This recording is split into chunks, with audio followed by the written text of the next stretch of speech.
Broadcast Amsterdam. Well, hello everyone. Welcome again to Broadcast Amsterdam. We're doing finally, after, months because of Corona, like another damn director's cut. This is a spin-off from the Amsterdam Film Show, and I'm your host, Kiko Morah. And in this show, I chat with professionals from the film industry, and we rejoice and rant together about the amazing and frustrating parts of the journey of any kind of filmmaker. We will also play some cool songs to give you a breather and a time for a snack. So I want to first welcome my co-host for the Amsterdam Film Show, Eliot Bloom, and he's coming with me. How are you, man? Good to be on it. Yeah, good. Now we're doing two shows together now. And of course, completing this trifecta of film is our guest for today's episode, writer, director, storyboard artist, and now graphic novel creator. He's a mad scientist with a love of the macabre, and it is my pleasure to welcome Richard Raaphorst to the studio. How are you, man? Good morning. I'm very well. Let me have a sip of my coffee. Yeah. Enjoy, man. Let's just sit back. We just want to talk a little bit about the filmmaking. Richard, I invited you today because I have the privilege of having you at the mad scientist movement in the VFX team for my next sci-fi film, Anima, which is in pre-production. And so far, I'm inviting kind of like everybody involved. Okay, so I mind my words. Yeah. Sounds like a subtle advertisement campaign. I always plug it like so subtly. We are in advertising now, aren't we? But I want to talk more about the job of a director, which you are as well, and what it takes to be a good one. Okay. We saw your feature debut, Frankenstein's Army. Yeah.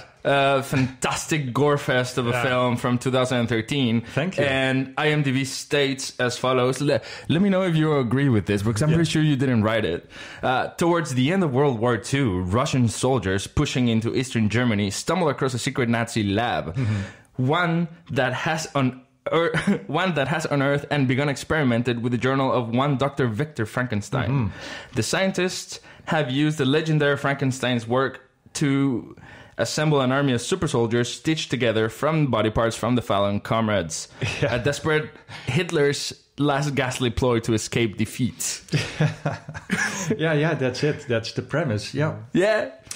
So what can I talk about? What can I say about it? If you ask me what I really am, I'm more like an artist than a movie director. If you want to label me, we are living in a society where people like to label. I could label myself as a surrealist. Yeah. Because everything I do and like and love has to deal with some kind of surrealism. And I think horror or science fiction relate to that same area. Yeah. And so Frankenstein and science also, for me, is a kind of surrealism. But I also had this other side of me, which was I had a total fear of war and violence and gore. And I think in Frankenstein's Army, I literally combined those two together. So it's really came from a desire to deal with the things that scare you. Yeah, and surrealism is a way to deal with it, because it's like a laughing mirror. You place something in a mirror and it became distorted. And I think what I do is basically dealing with my personal taboos. Well, I think that kind of is the path of the artist, right? To reflect on one's fears, and specifically for genre film, which is perhaps what some people don't understand. Is exactly. It's usually a mirror of your deepest fears as a creator, as an artist. Yeah. Well, I want to take Frankenstein's Army as a case study for this episode, and I'd like to talk about to you as about your process of creation during this or any other of your projects. So my first question is, you just said where the idea came from, and it's from your deep fears. And how did it morph into what it end up becoming? Because I know that before it was Frankenstein's Army, it was called Worst Case Scenario. Yes. And tell me a little about that. Well, when I graduated from the School of Fine Arts, I needed to get a job because, I became a father and I needed to make a living. And somehow I ended up in absolutely opposite of what I am, advertising. So I became an advertising visualizer just to make a living. But I thought, maybe it's close to directing commercials and doing shorts and then climb up to do my first feature. And so went into this route, and I met a friend called Bart Oosterhoorn, and we both had the same desire of making a movie.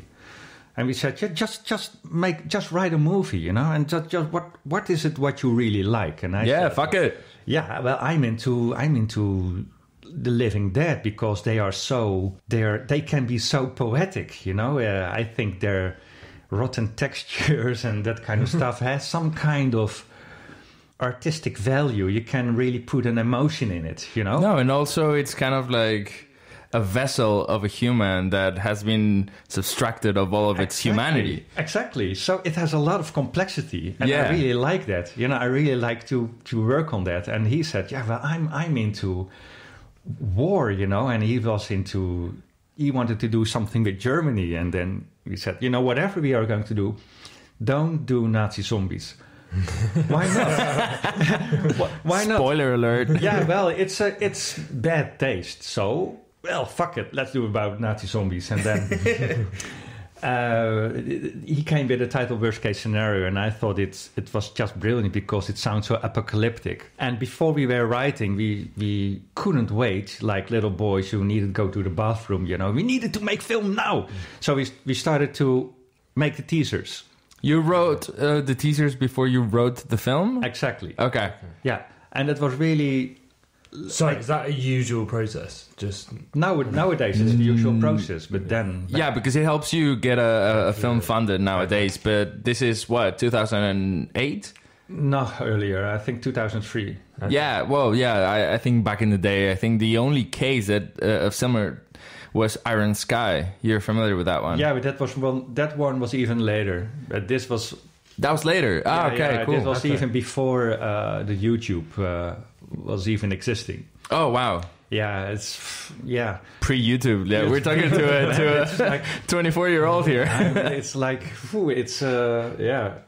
But anyways, we made the trailers, and at first I looked back at them and I thought, this is really too little. I can't convince people with this. It's only like 5 shots or something, and we put it on the internet, and I thought, well, hopefully, we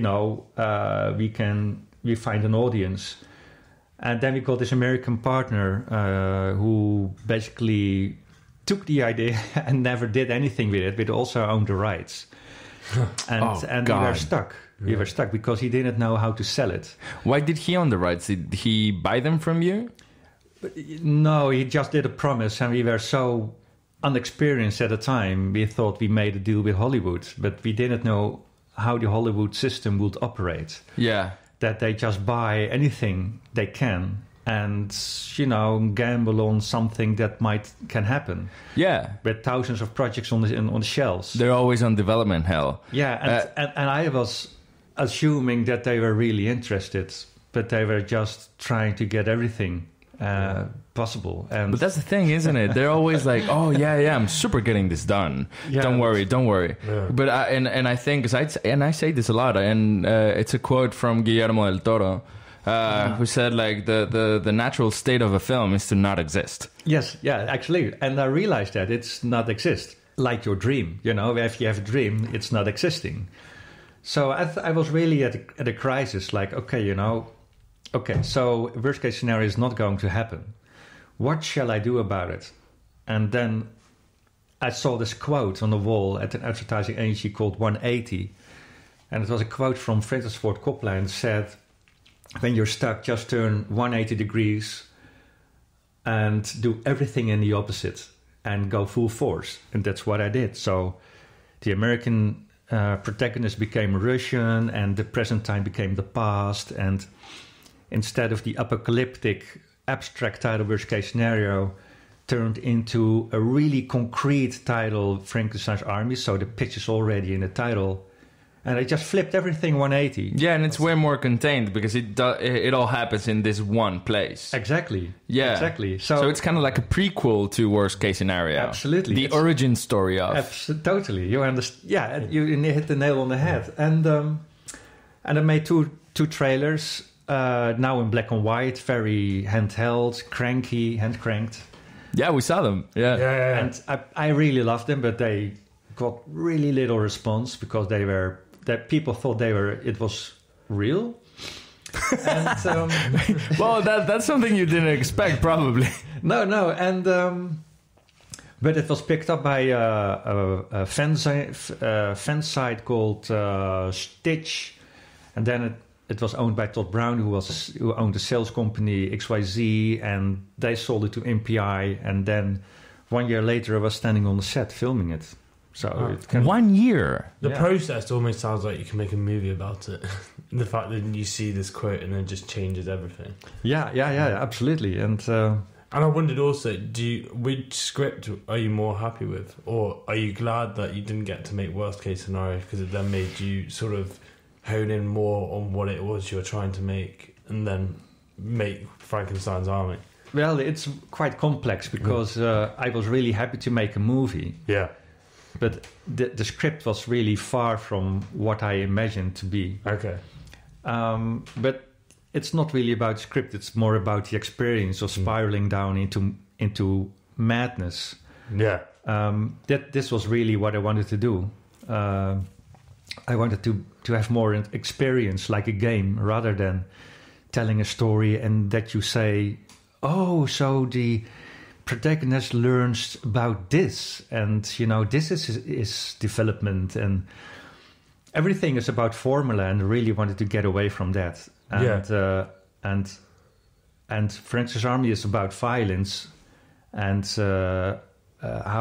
how we make it look delicious. This is American movies are embracing violence, and I think this is kind of sick, really, because violence isn't that at all. It's ugly and nasty, and and people don't really care about it when they saw Frankenstein's Army because they only see it as a gore fest. But that's fine with me. I mean, I explained earlier, like, that it's about a mirror, and that you have to laugh about it, and it's also that case. It's also should be about, making a joke out of it, really. Yeah, because I read that some people, or at least some reviews, consider it like a horror comedy. Do you? Yeah, it is. I never took it serious because the premise is already the joke. How can you combine Frankenstein with the Nazis? I mean, come on. Yeah, no, and I didn't understand, but then I realized when I understood who this Victor Frankenstein was, which is Victor Frankenstein Jr. Yes, but as crazy as Victor Frankenstein Sr. was, he saw that his kid was out of his fucking mind. And he said, like, I'm crazy, but this kid is gonna fuck up everything. Yeah. So he wanted to, like, send him away. It's like, no, dude, you are not cut for this. Yeah. And he's like, oh yeah? So is it my understanding that he killed his father and then he created the teddy bear out of his mother? Yeah, that's basically true. That's messed up, Richard, but in the best way possible. Yeah, well, this is creative freedom. And when you can get it, take it. Yeah. It will never happen again. In the novel, Frankenstein, did he have a son? No, he didn't. All right, so this is maybe out of wedlock, or... Yeah, you just can imagine everything, and as soon as you write it down, it exists. Okay. Was it hard to use the name Frankenstein? Is it not copyrighted? No, it's not copyrighted because it was before the industry started to copyright things. Okay. Which is insane because we're talking about 7 years ago. Yeah. It is. Yeah. But I like the twist at the end, though, where you realise why Frankenstein's trying to merge these two brains together, and makes you question whether really are we the mad ones. And is he, in fact, a genius for trying to sort of eradicate the evil in the world? And yeah, it's that dilemma that is given to you at the end that sort of makes you question everything. Exactly. Yeah, it's using the left brain of the communist and the right brain of the socialist. Yeah, because in a war are no heroes. Yeah. There are no heroes, and there are no good or bad guys. There are not. Yeah, they are all victims, and I thought it is about monsters making monsters.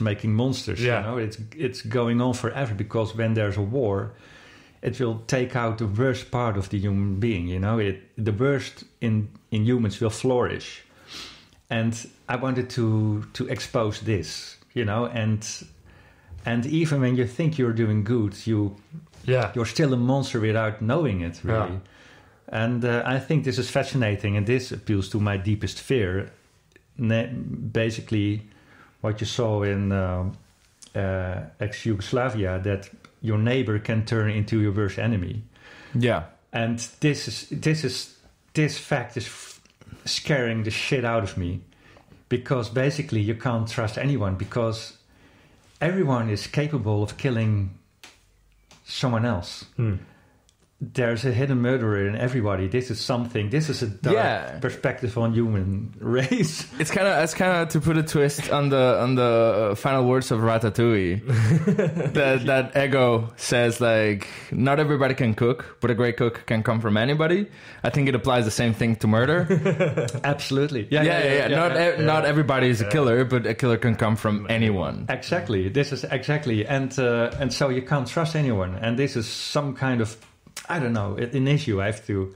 I think I'm really in love with these kind of stories where someone is brought to the edge, to the point that they murder someone, and then the realization of that one doesn't know that he's capable of until after you do it.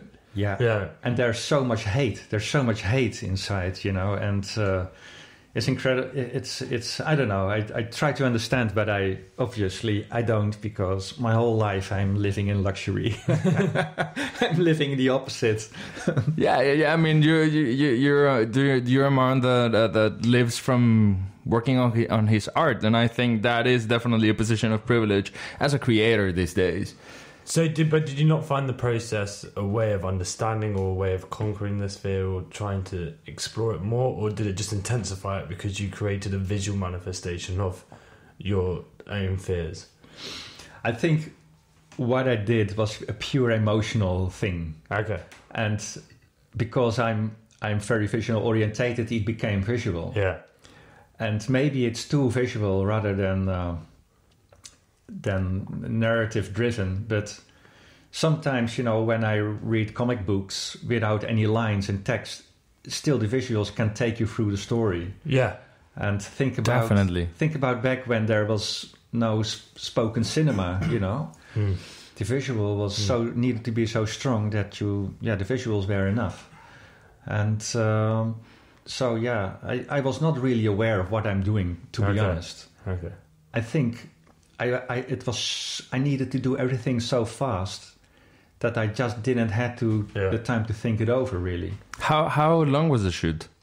20 days. 20 days. Yes. And what budget were you working? That's short. Yeah, it's super short. That's very short. Yeah.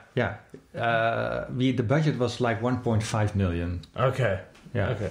Wow. Yes. That went mostly on creature design and... Yeah, I think it was around 5... I don't know if I'm allowed to... Yeah, of course. I think it was like 500,000 for the special effects. Really? Wow. I thought so. That's like almost half of the budget. True. But I mean, it is what shows the most in this kind of movie, I think. Yeah. I mean, like the location and the production design, I think, was perfect. Yeah. It was on point. And the creature design, because those are your creatures, right? Yes. Like you designed them. Yes, I did. Yeah. Those are awesome. How did you come up with them? I just kept thinking, how do you... Nightmares, right? Like nightmares and fear. Well, I can give you an example of how it works. So Chris Mitchell wrote in the script, I need a monster here with 4 arms, and he's doing this and this and that. And I thought, okay, how does it fit into... How can I make 4 arms convincing... and still walking around, and I can't. But what I can do is make him walk on 4 legs. So how does that work? That looks very stupid. But what if I give him stilts, That makes him higher. Okay, but how can he attack, He's walking on 4 limbs. Well, he has a drill in his head. So then finally a mosquito is invented. So it's pure. Which is a guy who's kind of like walking. Yeah. So what I do is I'm going to the minimum of what I can do with the minimum. And I enlarge that. And I enlarge that again, like fractal thinking. And I take one detail and I'm going to explore that little detail until it becomes something new. Okay. And so I did the same with propeller head, you know. I wanted to do... I had one rule, and that was that the monsters should become more and more and more berserked until the end. Yeah. So yeah, at first they're like, oh, okay. The very first one that we encounter is the one laying on the floor that is kind of connected. Exactly. It kind of reminded me of the nurses from Silent Hill. Yeah. You know, but and at the end, like by the end, you have all these like completely far fetched. Yeah, the propeller head guy. Yeah. I was like, what the fuck is this, man? Like this is amazing. Well, and this was also because my drawing was a failure. I was having this creature, and it was like he had a big metal head with a visor, and the visor was a swastika, was a cross. Okay. Okay. And someone was mistaking the cross for a propeller. Instead of a hole, it became something on top. Yeah. These are the happy accidents, right? And I said, well, you know, that's way, way, way better. And then I was walking with the kids in the kind of a fire, and the kid before us was wearing a backpack with a Spitfire on top of it. Oh. And I was watching the Spitfire, and I thought, this is it. Yeah. This is it. Wow. I just need the head of the Spitfire and put it on top of the propeller head. Why not? Yeah. You know? And I was just designing it, and I thought, oh, this is so great. I want to have this as a toy. And then I came to the idea that Frankenstein was also like a toy maker. You know, he was making his own war toys. Wow. And so we did propeller head, and then I went to Rogier Samuels from Unreal and I said, can you make this? And he said, yes, sure, let's do it.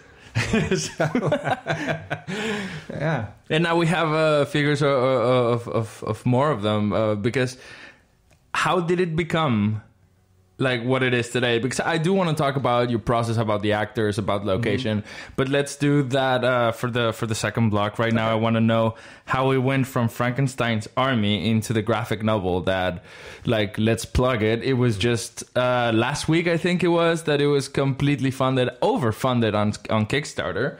Yes. Is it the original story?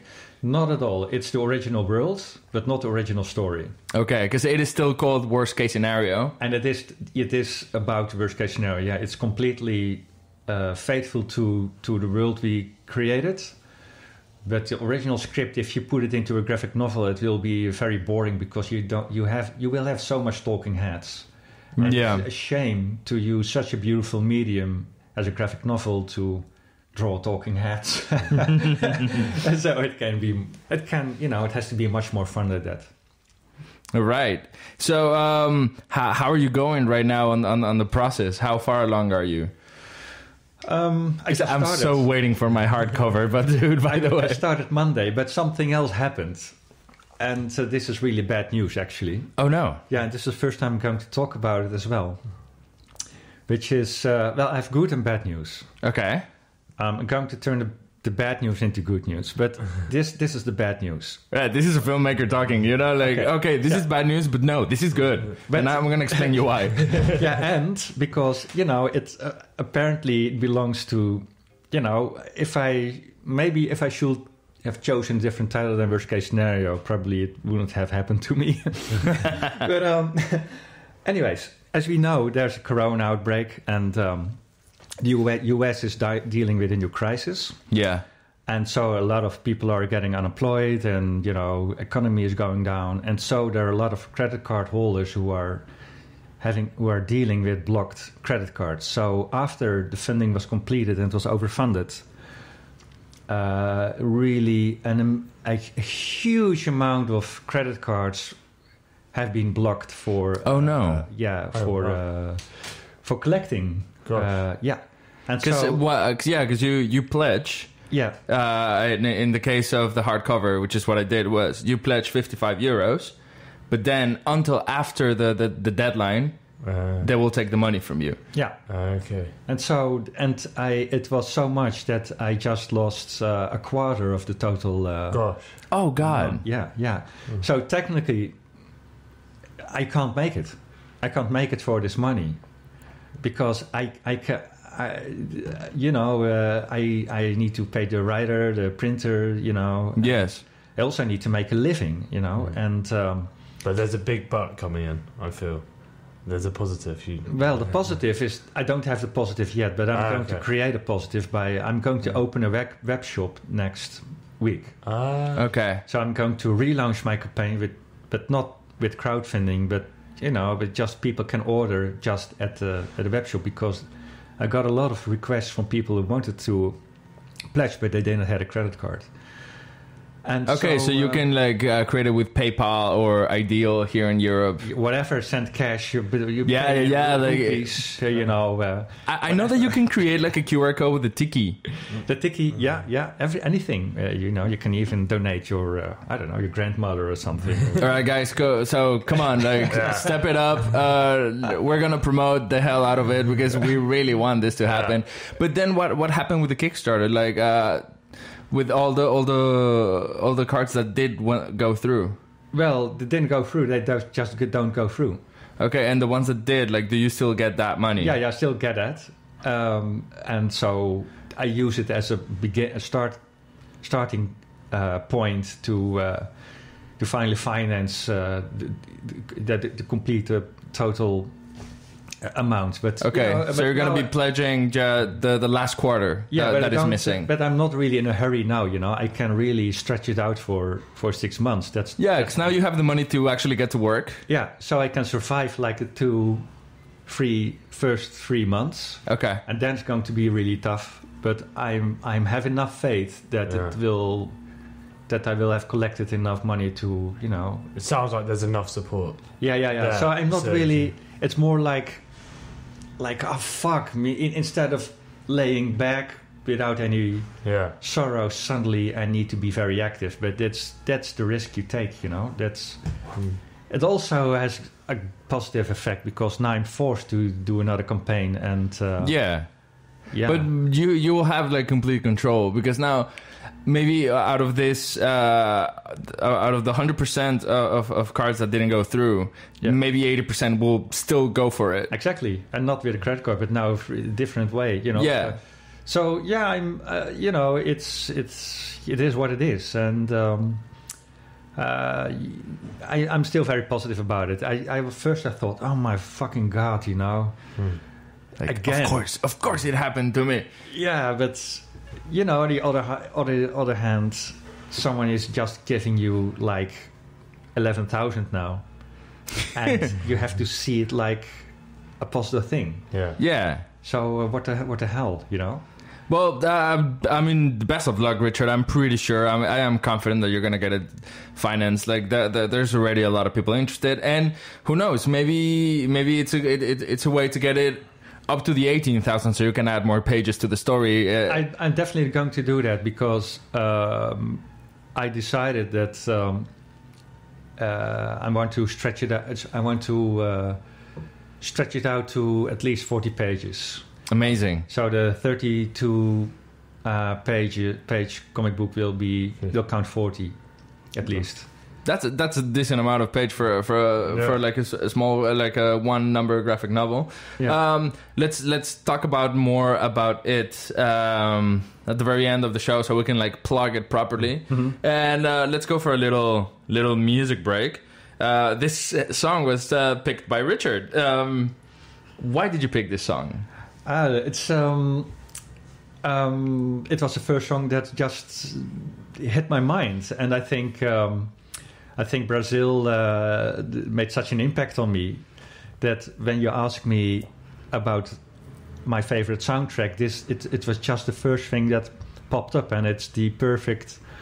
I think it is a great example, and even though there's a completely different way of approaching genres for you and Brazil, I totally saw the influence of Terry Gilliam in your film, in the fact that you're going 100% physical effects. Yes. Podcast Amsterdam. The song called Brazil was from the movie Brazil by Terry Gilliam, which we were discussing. Why is it called Brazil? I don't know. Yeah. It has nothing to do with Brazil at all. At all. No. But I mean, such is life, you know. and I think that specific movie, it begins, and then it begins again, because kind of like the first 10 minutes have nothing to do with the rest of the movie. No. And I don't know, it has like some of the weirdest dream sequences, like the coolest armors and the hand that comes from the, oh my god, like you have to watch this. I'm one to always say that Lab 100L for any cinema here should do like a Terry Gilliam cycle, man. Yes. They really should. Anyway, so once again, I want to remind you, I'm sitting in beautiful Amsterdam West. Amazing summer, grey, windy. It's the Netherlands, man. Yeah, it's dry. So, so I'm here with Eliot Bloom and Richard Raaphorst, and we're talking about directing. Let's dive in more into like the job of a director on set. I know that you have a lot of questions, and I also want to talk like writer to writer, director to director, and what it is about that we find so fascinating about helming an entire production, like be the responsible for what's going to be on print. Yes. Yeah. How would you define directing? Cool. That's a big question. That is a big question, right? Well, for me, you know, I'm very used to working my own. When I do storyboards, I'm working like a solo creature, really. Mm-hmm. Me and my drawing pad. That's what I am. And directing is the total opposite of that, because your tool suddenly is not your pen and your ruler, but it's like the people around you. Yeah. And I think I need both to really be myself. I think directing, it brings you in a kind of total into a different world for a period of time. You're not really walking on this planet anymore. You're living somewhere else in your own universe that you're creating. You're literally walking in your own universe, and I think this is really an awesome aspect of movie making. All the other stuff before and after is really a little bit. It's really a little bit of boring, actually. Although developing a movie and inventing a movie and writing it down is still a little bit of the part zone, you're really somewhere else. Yeah. But everything in between, you know, talking to investors, distributors, appliances, that can turn out to be a total nightmare. I understand. Movie making is a mixture of very complexities, and I think you have to sacrifice your life to fulfill your dreams, or you have to ask yourself the question, what is more important, to your dream or real life? Yeah, like is it worth all this trouble? Yeah, because what is it actually? What drives you? And I've always thought that filmmakers, we're in a weird way, we're masochists. I think so. We like to suffer. We like to be stressed all the time. We like to. Oh no, because this happened. You're like, no. It doesn't matter. So yeah, you are embracing the stress and indeed the frustration. In particular for a director, because it is a lot of pressure. Because the camera guy has the camera department focuses on that. The sound department focuses on that, but you as a director have to focus on a whole. And Andrés Goteira, he's a filmmaker from Galicia. Shout out to him. He talked to me about his experience directing his first feature, which was called Dogs. He was in a Imagine Film Festival a couple of years ago. He said that he viewed directing as sitting in front of a screen with set of valves and levers around him. Yes. And that every time that a red light or an alarm went off, he would just have to adjust. Serious. And this is his job. His job is just to control the alarms, which are like, wow, this guy's overacting. Oh, the camera movement was no perfect. So he saw it. He saw it on a very mechanical. Yeah, he's sitting in a cockpit. Yeah, he's sitting in a cockpit. Okay. That's really exactly the same way as how I feel it. I place myself in the cockpit.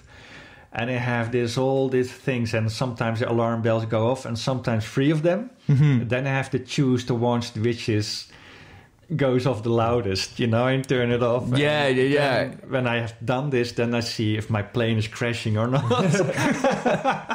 Because it's hard, because okay, you're on set and you said, okay, roll camera, action. Yeah.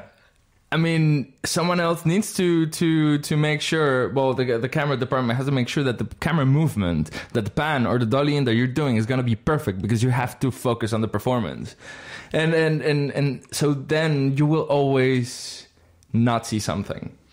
True. Yeah, you always oversee something, and that's why you have to re-watch your takes over and over and over. Yeah, it's crazy. And a playback, just dude. Yeah. Yeah, I had this problem on my set of Frankstein's Army, because I needed to have really long takes because everything was found footage. Yeah, dude, it was kind of like pre-1917. So, yeah, and it all worked out, we all prepared it very well, so the whole tour of the camera movement was really nice. It's very precisely choreographed, wasn't it? It was super, because I built the whole set. I built it in miniature. Gosh. With all those little action figures cut out of cardboard. Oh my god, I love it. Including the DOP. It was just and we were playing the whole script in this play set.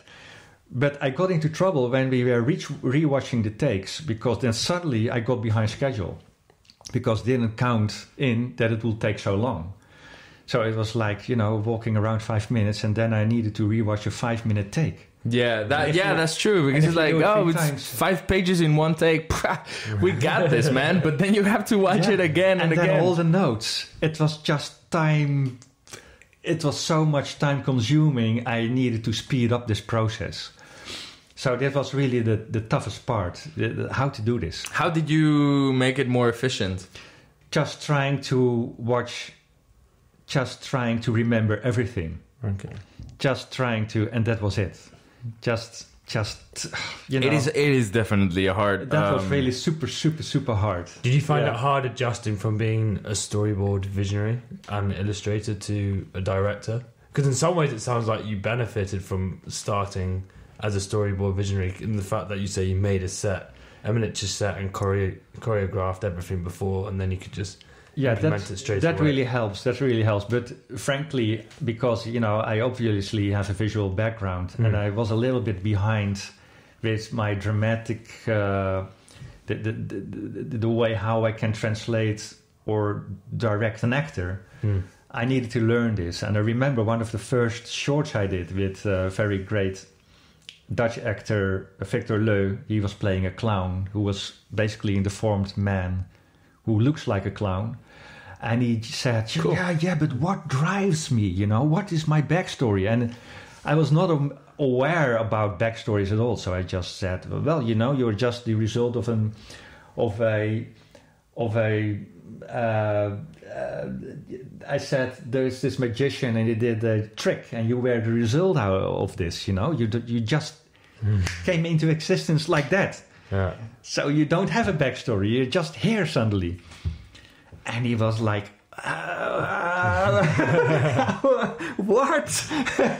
Well, yeah. But I think that could be beneficial for the character in a way. He was so alienated from the world that it actually worked out pretty well. But I was just not aware about it. Yeah, it's funny because I think we have completely different approaches to directing, because I cannot draw for shit. Yeah, I can't draw, and it's really hard for me to visualize. I can very well tell people what I want, and I know exactly what I need, and I'm all about the backstory and the development of the character. Because I've always considered directing in two ways. On set, I'm the first audience member. I'm the first one to watch the movie. Yes, and I have to all the time talk about this. Am I enjoying this movie? Exactly. Myself. Yeah. I am the first filter between the camera and the public, and in a global scale, very similar to an orchestra director. So who I may not necessarily know how to play a clarinet or a harp, but I know exactly when the sound should begin and when it should end. Or as Steve Jobs said in the film with the same name by Danny Boyle, I play the orchestra. Yes. I don't necessarily know how to play every single instrument, but I know how to play the the global thing. Yes, you are the chef cook. Yes, in the kitchen. exactly. Like you chop some onion. Yes, no, exactly. And you did it. You have to chop the onion like this, you know. Yeah. Like no. Do it again. Yeah, exactly. And this has to be the temperature, and this, and the restaurant has to look like this, and this has to be on the menu card. And isn't it weird when you're trying to be friends with everybody in your crew because everybody's like following your dream? Yeah. So I always find it necessary for them to not only believe in the film, but also believe in me. So, otherwise, how do you manage with managing relationships? Oh, that's really difficult. And I think sooner or later there's always some fraction. Sooner or later, with someone. Yeah, it's over. How do you say it? When you're like excessive or like excessive, like hanging out for way too long. Okay. Like when you're shooting intense. Very intense. Short yes, because you're shooting this movie for 20 days in the case of Frankenstein's Army, which is a very short shoot, by the way. Yeah, it is super short. Yeah. But do you make an effort to know everybody and to... Yeah, definitely. Well, at least personally, yes, but most of my short films have been smaller crews. Yeah. But I have a background as a first AD in commercials as well. Yeah, that's another thing I was going to ask. It's interesting how you both have very different approaches, yet have sort of a similar background. And also is advertised in sort of a... Well, it seems like it's a common route into film. It's kind of a gateway into... Because why is that? I started film because I wanted to make movies. Yeah. But advertising is a way that if you want to shoot and eat... Yes. You know? Yeah, if you want to live. If you want to live from shooting, then, I mean, it is kind of...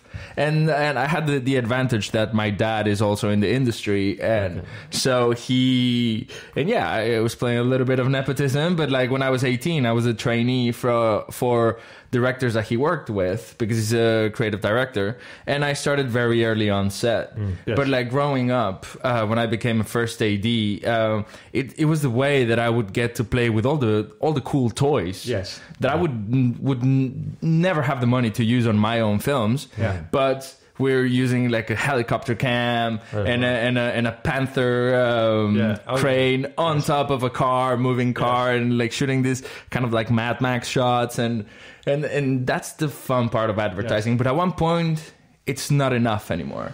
Okay, it's like artistically draining. Yeah, but it's not only artistically; it's also the wrong message. You know, I think I really like to work with creators in advertising, because mostly of them are really smart, creative people. But the downside of it is that advertising is really destroying the planet we are living on, you know. It's a greedy machine that wants to make more and more and more and more and more money. And I think this is really something that I feel not so comfortable about anymore. Yeah, me neither. It's the wrong message. And it's not why we became filmmakers, right? No, it's absolutely not. It's hollow, you know, and... I've been working in it now for 20 years, and I really enjoyed it. But when I look back, I think, you know, is there anything I'm really proud about? I can't tell. Like, really. Oh, look at this commercial I made. Like, said no one ever. No, I couldn't care less, really. Yeah. Well, the things in between, like having a vacation here with my kids doing this, you know, those are the things that I'm really proud about. So I'm thinking, But anyways, that's really not important. I guess it puts things in perspective. It is. Like, I think from the things that I've done in the past 5 years, the thing that I'm the most proud of is the little short films that I did with my friends on a weekend. Yes, absolutely. Yeah, I can relate to that. Yeah.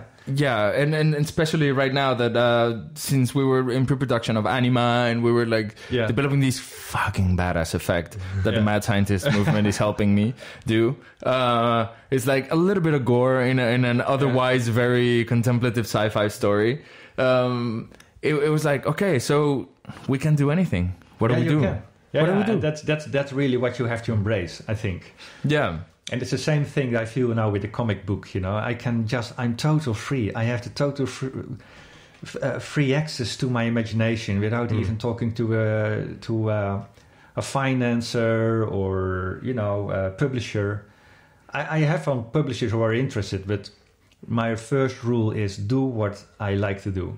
That's it. Yeah, if you as a creator, as a filmmaker, and as a director don't believe in what you're directing, then it will be shown in the end result. Absolutely, and nothing is worse than a compromise. Making a compromise with someone who doesn't know how it works. I want to talk actors. How do you approach actors? Because I recognize a couple of faces in your film. Victor Frankenstein, who's played by Kiko Morah. Yeah. He's Rasputin in Hellboy, man. Yes. And he's the Duke in Moulin Rouge. Mm-hmm. Yeah. But I mean, he already worked with Guillermo del Toro, like, true. Who's like my spirit animal. Yes. And how was it? How did you?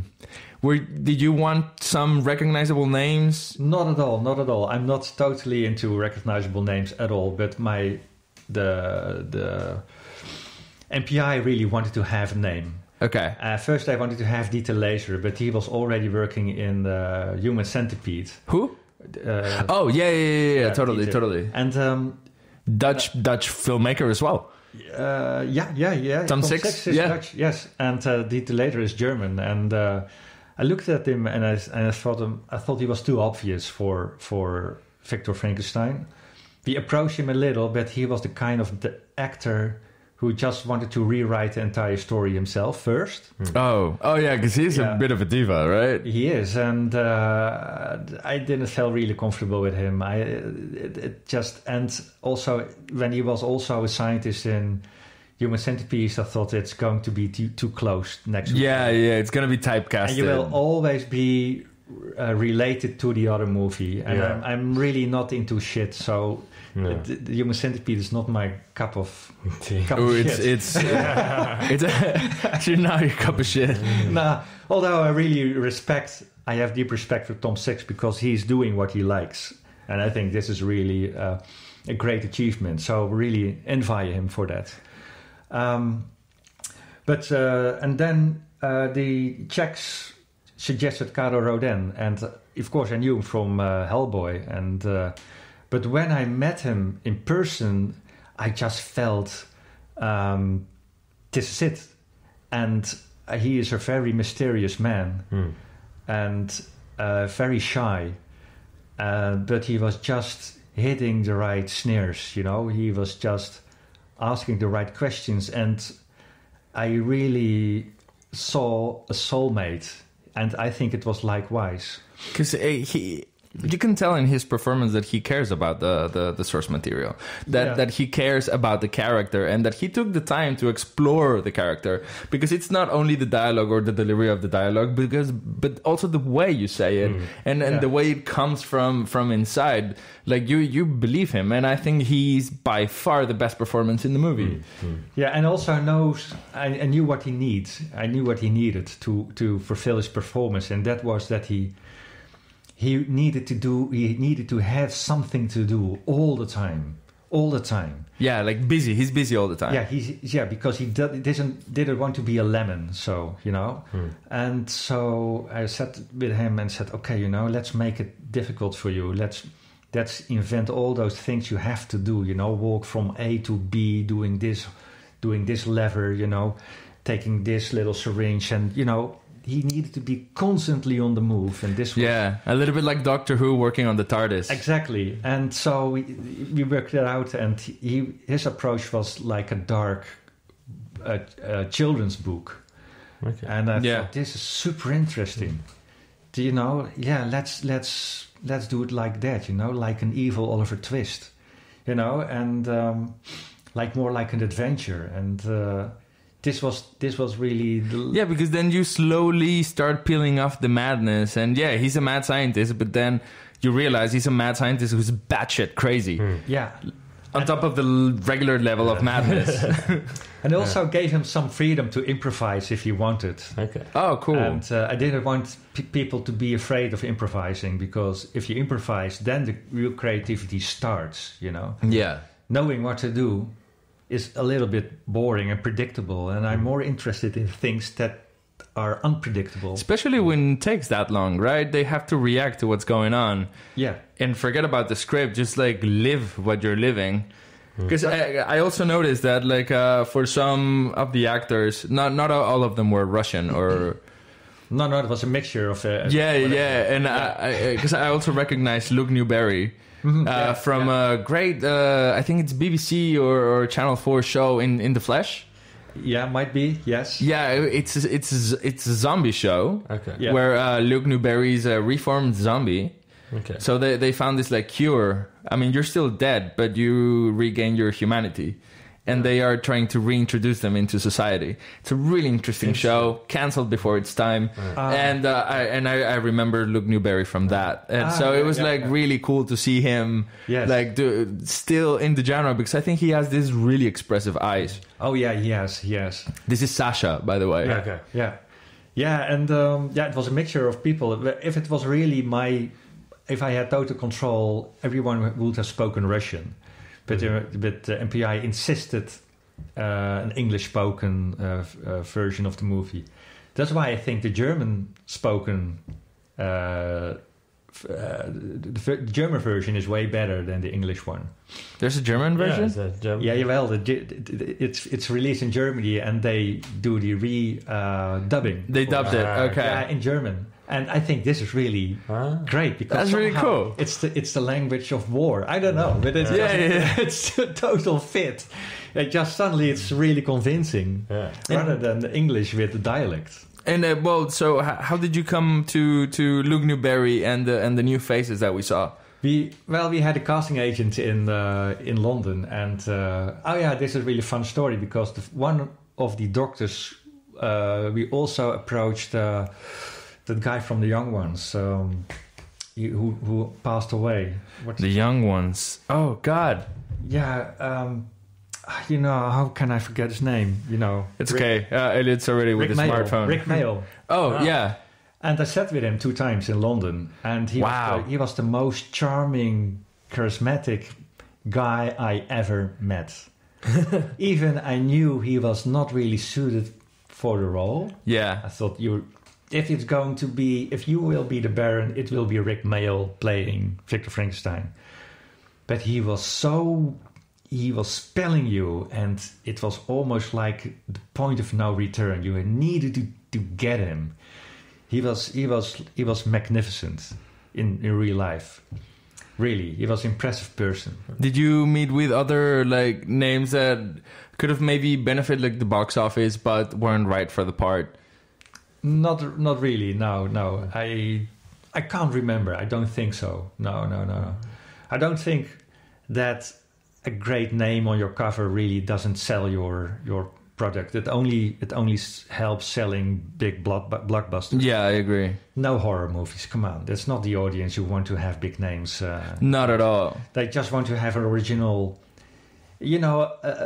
Someone who is into genre or horror. I really dislike the word genre because it's walking on ice, I'm afraid making a horror movie, let's call it genre. But people want to be surprised. That's what they want. Yeah, and I think that some of the most powerful performances come from new faces. Yeah, absolutely. New faces. And so, I'm more interested in someone who is, can deliver something or extra to it. Yeah, because it's funny because we were having this discussion about genre film. Yeah. And I kept saying genre, and then I said I kind of hate the word because it's kind of the opposite side of the spectrum. The people who say it's art house film. What the fuck is art house film? Yeah, genre. If you say genre, you are denying what it really is. Yeah, that's true. That is completely true. Yeah, so why would you do that? Only when you are afraid. And as a genre filmmaker these days, I'm all ears. How do you see the Dutch industry and its support or lack of support, I would say, towards what genre films? Non-existent. Yeah, right. Yeah, non-existent. And it starts with the imagination or the lack of imagination. It's just not there. It's not present. Which is weird because we have a killer film festival here in Amsterdam. Yes, we do. About fantastic real film. Appetite for it. Yeah, but the audience is not bigger than that. Yeah. But and the producers are scared of it. They want to do things that are gonna go to Cannes, things that are gonna go to the Berlinale, but they forget that The Shape of Water was in Cannes. They forget that horror movies, genre films, as much as we hate the word, win awards, this award. Yeah, it sounds like they'd have a better chance investing in genre films, dare I say it, rather than the current films. Super cheap to make, and there's audience all over the world for it. Yeah, but the big thing is that they don't accept genre. They don't see it as a movie. It's the same thing as that in the 50s when the comics became popular. People said, "Yeah, but comics is not a book. It's rubbish. It's bad for your brains. It's not literature. Your brains will rot away if you read this." Yeah. Until now, you have really graphic novels who are equal to real novels, and with complex structures and layers. And in the Netherlands, they think genre is something like porn, a pure exploit, something that gets exploited and. They don't understand that a genre film, for the lack of a better word in this case, it has something to say. Yeah, and also special effects and visual effects, they see it as a sign of weakness. Because you need to tell a script just by dialogue, But why? The first movies that have been made, I mean the first one, really like in the 18th... 80 by what was the pioneer? The Georges Méliès, where he's with the floating head and yes, the first the Man in the Moon. First movies ever made are genre films. No, the Trip to the Moon or something like that. So this is really true. The first movies ever put on celluloid are horror and science fiction movies. Yeah, no, that's good. Yeah, but you can say that horror science fiction invented the movies because they wanted to do tricks in theaters better, and film helped them with this. Because it is true, back right before the boom of filmmaking, the theater experience is about who has the biggest explosions and the biggest special effects in the theater, and that's what the people wanted. Yeah. So the fact that you can put it on film and you can go way, way more fire than in a closed space. You're completely right. This is what started this. Yeah, you can create a new universe, and this is really, I think, what this film is about. And the trick is to entertain someone is super difficult. Yeah. And I think entertaining someone for the film fund in the Netherlands, this is also something which is taboo, because here a film has to be intellectual. But I think with Frankenstein's Army, you achieve it by the first person sort of shooter game perspective you take. And what was your decision with that? Was that a very conscious one? Were you trying to replicate almost a video game?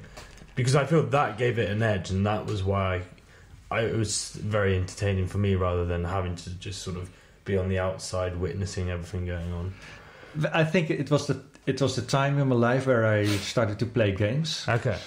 And learned the difference between involvement of engagement, when you watch a film or when you think you are part of the film. And I think I want to be a part of it. I want to really, it's about spiraling down a madness, and I want to be in the middle of it when it happens. Yeah, so, instead of watching it from the outside. Exactly, showing beautiful pictures. So this was my decision of doing it first person. And also make the audience be how do you say it? Feel guilty. Okay. Because they are responsible for the things you do. Yeah. In this case, the cameraman. Yeah, that's true. That is very true. And it's funny how since the camera is a character now, I love the moments like, Sasha, go turn on the generator because we need more light. It's kind of like telling people, okay, we're turning the light on because we kind of need more light. Yes. So then he switches everything on. So you have to justify these things. Yes. You know that, okay, we need to change lens now. So basically, it's about movie making. Yeah. And adoring the violence. And how it is a horrific experience to make a film. And if you this is it, this is it. What can you say more about it? Except that it's really amazing to see your designs walking around. This was really that struck me. Right. Like you have those little drawings and suddenly they were walking around you, and I thought that's insane, because I loved the design of the creatures. They were fascinating. There was one moment in the film that I was really ill. It was on a Friday, and I was really ill, having a fever, and I needed to do one of the most difficult scenes with a lot of explosions and zombies walking around and fighting, and it was super complex, and I was really like having this cold, warm fever. And as I realized I'm working so hard, ending up in this deepest layer of Dante's Inferno. Why am I doing this? And at the same time, I thought, "Oh my God, this is so fantastic!" But then you look and you see the zombots, and you're like, "Wow!" And I think that's true, because making a horror film, it's not a scary experience. It's actually one of the most fun. Yeah, and it's a crazy experience. It's totally crazy. Yeah, and out of this world. Did you have this, that when you were shooting, it's like, this is not scary at all? No, but what is scary is the budget and the time schedule. So you don't really care, like, I don't know if this is working out, we have to move on, man. Do you find it scary to watch it back, or does it lose its edge? Extremely. You know how it works? How many times have you seen it since? Do you continue to watch it still, or now is it? No, I'm re-appreciating it at the moment. Okay. There was a period that I found it unwatchable, but now I'm re-watching it, and I think I'm kind of enjoying it, really. Oh, no. And how many times do you reckon you've watched it? How many times do you reckon you've watched the film? I don't know, so many times, because I went to all the festivals. Yeah, of course. And I really wanted to see if people were walking out or in. And it was really well. It did really well, and it's such a little movie, to be honest. It's such a small movie, And we really did our best. We delivered as much as we could, and I don't think I can do another one, really. Oh, really? Yeah. Do you want this to stay as your one and only film while you move on to other kinds of projects? I still want to make one other movie, and I'm really working hard on this one, and it's going to be something totally different. Okay. Genre? Horror? Yeah, horror, science fiction. But I have found a new label. I was riding this morning in a car. I was trying, if we are so label focused and obsessed by labels, why not invent a new label? Okay. So I came up with the label surrealism. So why not that? Why not using that? Well, yeah, exactly. There are not a lot of movies that we name art house or horror, but I think some movies are so creative free that they deserve their own kind of label. Case in point, Brazil. Brazil, absolutely. Yeah. Brazil would be a completely surrealist movie. Yeah, because it has everything. Terry Gilliam is a completely surrealist filmmaker. Like the Zero Theorem. I forgot the name, with the one with Robin Williams, The Fisher King. Oh, The Fisher King. The Fisher King. It's also like a completely surrealist movie, because he builds worlds within worlds. Absolutely, yeah. That's it. Yeah, or early work from what is his name?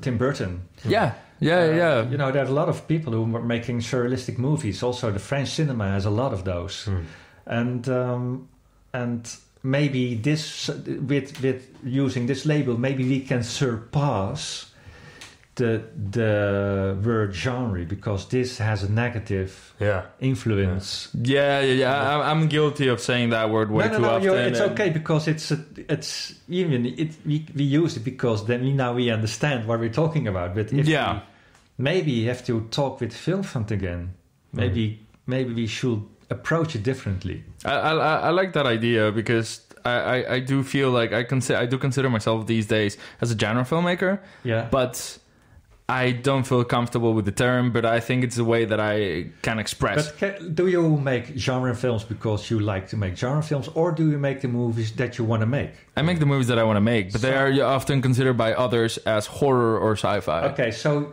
it happens like this. So you have an idea, you feel passionate about it, you put it on paper, you put it into existence, and then it turns out to be a genre film. Exactly. So it's getting labeled and you put it in a box. Like I just did my quarantine film. Yes. And it's called Inside Voices, and it's an exploration about isolation, about loneliness, and kind of like slowly falling into madness, related to whatever like all of us lived during the quarantine. I don't never say corona or anything, no, but that is a byproduct of my experience with that. Yeah, and it ended up becoming a horror film.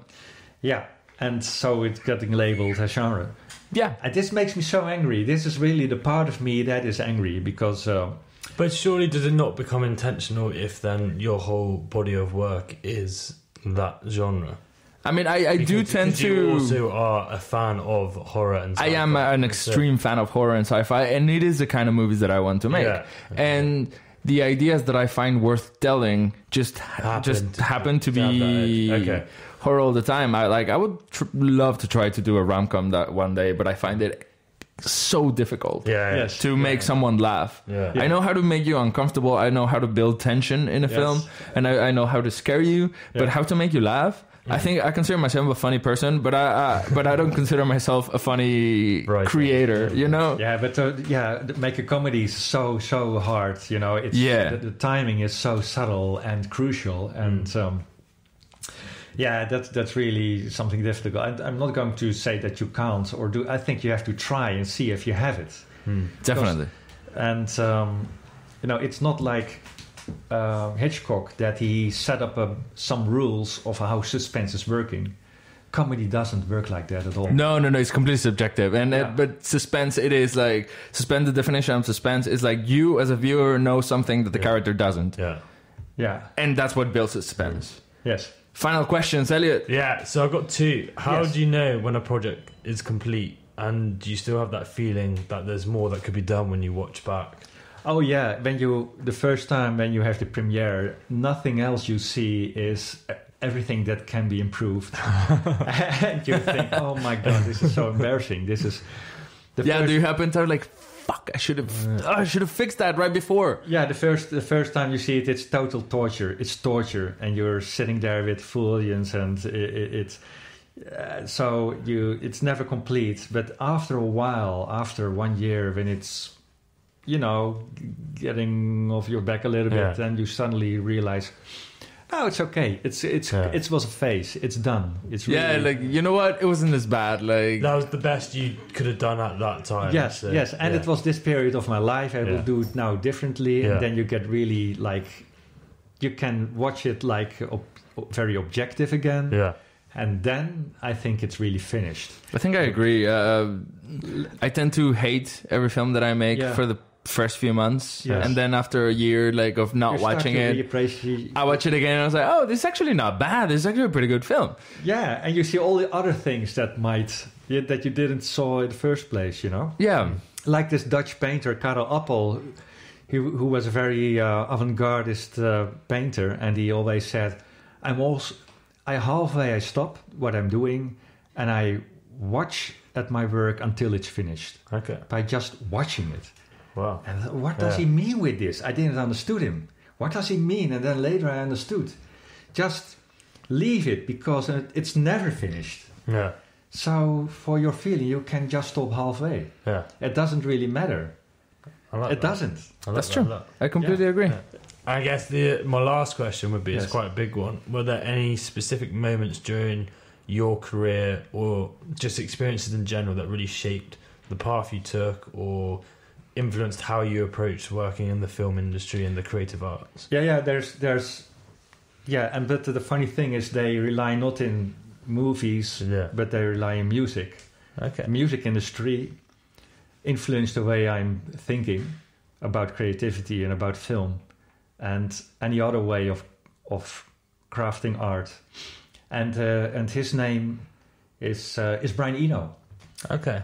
And once again I because I see myself as a surrealist, I see Brian Eno also as someone who is, his approach is very surrealistic, like a David Bowie as well, or David Byrne. They sing with a kind of surrealism which is it goes beyond telling nice little stories about love. And can I put Nick Cave in that category? He totally fits in there as well. Absolutely, he totally fits in there as well.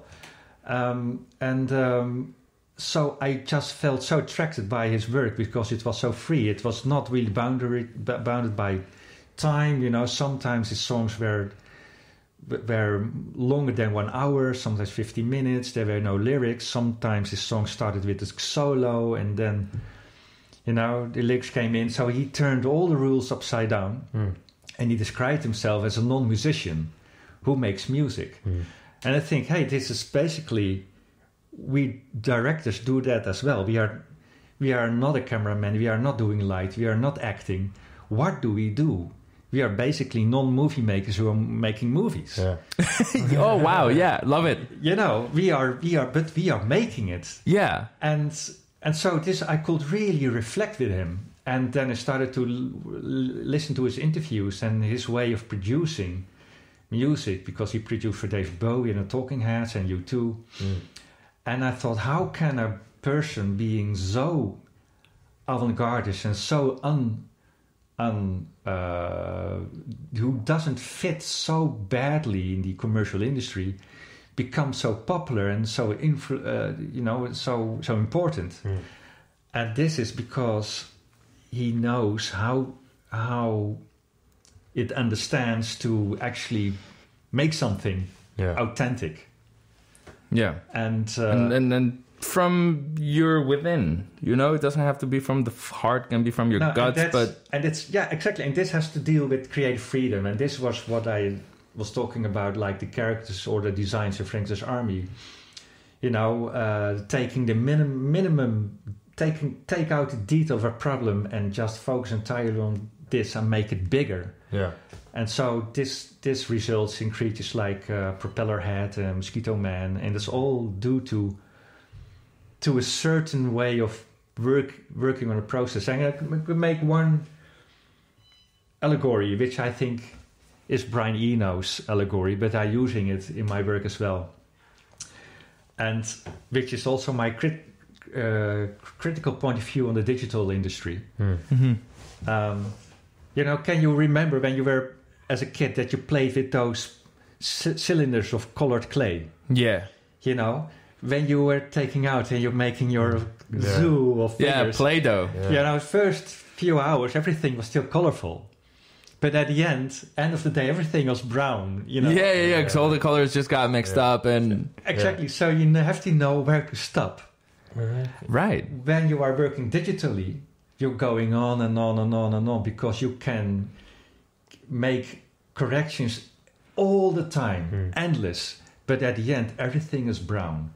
And I think when you open Netflix and you watch all the series, everything has, for me, the brown tone. Everything looks the same. Everything is the fucking same.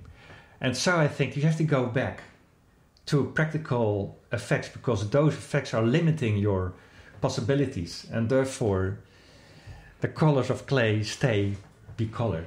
You know, is that way to wrap this? Is this why the mad scientist movement started? Exactly. Because can you tell us really quickly, like a really quick description of what the mad scientist movement is? Then I have to tell you an anecdote. Okay, go for it. Okay, so I'm working now for years to launch a project called Higgs. I'm looking for financiers and producer. I'm by the way, I now finally have a really great producer, Holland Harbor, and amazing. And Aaron Sheen is writing it, and it's a science fiction movie about the Higgs boson, which is responsible for all matter around us. And well, because it's my movie, it goes wrong, and all the matter is going to live its own way. Anyways, I was having a chat with a Dutch distributor, and the first question they asked me before I was pitching the project was, "What is the genre?" And I made the mistake by saying it's a mixture of horror, science fiction, and drama, and they were like, "Whoa, what is it? Drama, horror, science fiction? What of the three? We can't sell it, you know what?"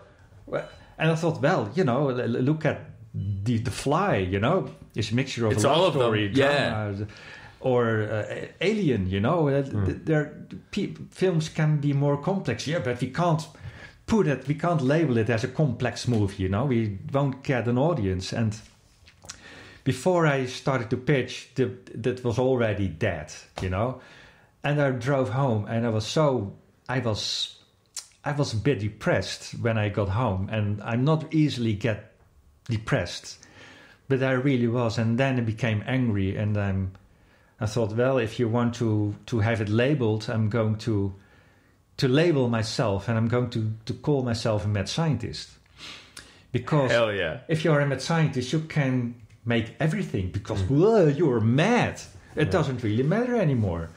And a scientist, because things that inspired me are mostly related to science, and so to genre. And so I thought, and what the fuck, I'm going to step out of my ego, because I was really at the point that I was sick of myself. And I put a box on my head, I thought, I'm going to escape. I'm going to be anomalous. I'm going to re-event someone. I'm going to make someone who I can step into, but someone else can also step into him. So, and then I created this character with a lab coat and a box on his head, who could represent anyone who falls in between the ship and the shore, or can't sell his work. Because I'm not the only one in this situation. There are many, many, many creators who are dealing with this single-minded industry. And boy, do I know. I thought, fuck it, we are going to make our own content.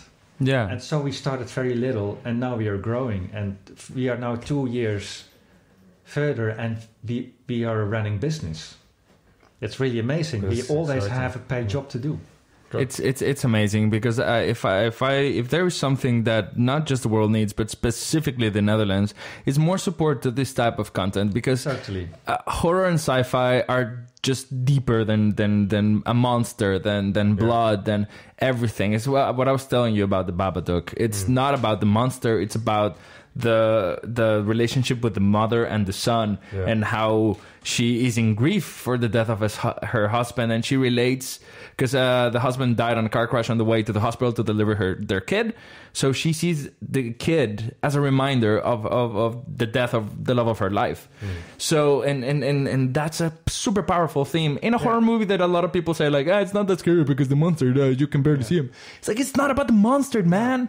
Yeah. It's beyond that. It's about human emotions. It's about catharsis. It's about a lot of things. Guys, I'm going to invite Richard just to rant about horror films for another time. But right now I just want to, because we're already over time. Oh dear. I want you to look out for best case scenario. Yes. Graphic novelization of I was going to say of the original story, but it's now something different related to it, right? It's different related, but it's really, I think it will be very surprising. It will be a very surprising story, and it's going to be very dark as well, because it has the title Worst Case Scenario. Yeah. Oh, yeah. And we're living in 2020, boy. And so is this still like canon after Frankenstein's Army? Is it like still part of this? Is it a spiritual sequel? Like, is it going to be linked? It's going to be linked, as a matter of fact. As a matter of fact, there will be a direct link to Worst Case Scenario and Frankenstein's Army. Well, guys, watch the movie, watch the teasers, and as soon as Richard comes up with the new pledge, like, dude, help us make this happen. It's just a little bit like, fuck 2020. 2020 has fucked with us way more. Let's not make it like... prevent us from having this. Yes. Anything you want to add? No, it's just been a pleasure, Richard. It's been really exciting to talk to you. It was so fun, Richard. Like, this was supposed to be like half an hour shorter. Oh my goodness. But it's okay. I think people will be grateful that it's half an hour longer. No, me too, because this is one of the most interesting talks that I've had on radio. This has been the Damn Director Scott. This is our 3rd episode, which will be available on Mixcloud and the Talk Only podcast version without music.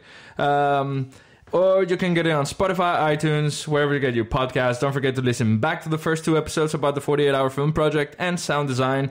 Thank you to Elliot, my co-host, always very curious and very talented. Thanks for Kathy for the space, and to Richard for sitting here and talking to us. Like, what he has shit to do, man. Where can people find you besides like, go to the Mad Scientist Movement Facebook page? I think the easiest way is indeed worst case scenario community on Facebook and Instagram. All right. That's where I collect all the news, and from there I'm going to launch the web store, where I'm going to pre-sell the comic books and the action figures. Okay, so guys, like there's many ways to get in touch with him. If you want to get in touch with Elliot, how do we get in touch with you? You have Twitter? That's a good question. At Bloom Elliot. At Bloom Elliot. I'm at Kiko Morah with an H at the end. To everybody else listening, have a sweet day, week, month, year. Have a better year because it's 2020. Thanks for listening. Guys, I just want to leave you with the words of David F. Sandberg.